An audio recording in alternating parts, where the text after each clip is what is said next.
For today's video, samahan niyo ako sa simple stroll dito sa BGC Taguig.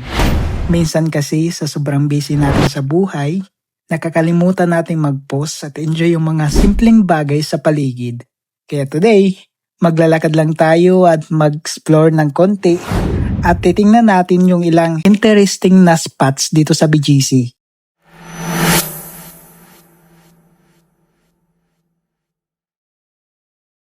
So ayun guys, bumaba na nga ako sa market.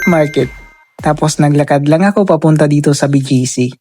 Ang sarap lang maglakad dito kasi malinis, maayos, ang daming makikitang spots.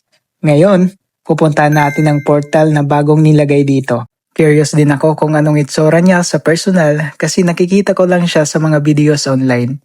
Dating ko dito guys, para totoo talaga siyang portal. Para siyang malaking screen na parang window papunta sa ibang lugar.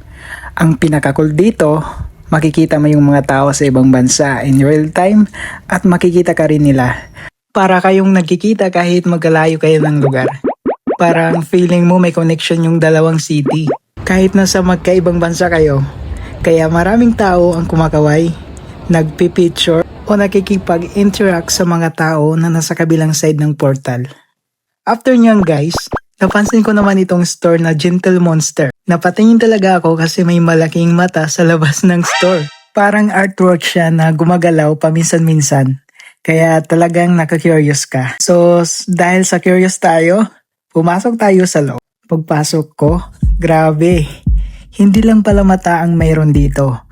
May mga higanting tao rin sa loob na parang art installation. Parang futuristic yung design ng store. Parang museum na may halong passion. Makikita mo rin dito yung iba't ibang eyeglasses o salamin sa mata na binibinta nila. Iba-iba yung design, may simple, may unique, at mayroon talagang kakaiba ang style. Ang gaganda ng mga eyeglasses kaya napatingin-tingin din tayo. Pero syempre guys, tingin lang muna tayo kasi wala tayong pambili dyan. Window shopping muna tayo. Minsan kasi okay rin yung tumingin lang, libre pa. After nun, lumabas tayo at pumunta sa sikat na wall na lagi kong nakikita sa mga vlog at pictures. Pagdating ko doon, ang dami talagang tao na nagpipicture. Magandang background kasi very aesthetic yung design ng wall.